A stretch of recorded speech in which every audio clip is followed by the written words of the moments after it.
વિડીયોથી સમજીએ કે ઈએમઆઈ સમયસર ના ભરવાથી તમને કેવી રીતે નુકસાન થઈ શકે છે. મળો રમેશને અને સુરેશને.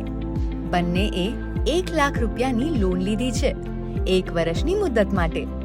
બંને માટે માસિક ઈએમઆઈ છે ₹9,880 અને ડ્યુ ડેટ છે દર મહિનાની 5મી તારીખે. રમેશ દર મહિને એનું ઈએમઆઈ સમયસર ભરે છે એટલે એણે 0 ચાર્જ ભરવો પડે છે. એટલે એણે ₹1 પણ વધારાનો નથી ભરવો પડ્યો. એણે કારણ વગરનો સ્ટ્રેસ નથી ભોગવવો પડ્યો.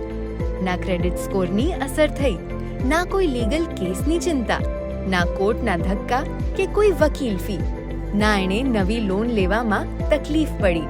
પણ સુરેશનું ઈએમઆઈ ગયા મહિને બાઉન્સ થયું. તો ચાલો જોઈએ એના કારણે એણે કેટલું નુકસાન થયું.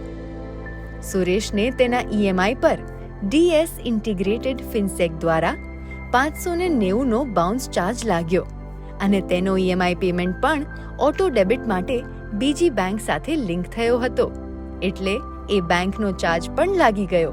પાછું ₹300નો પેનલ ચાર્જ પણ લાગ્યો.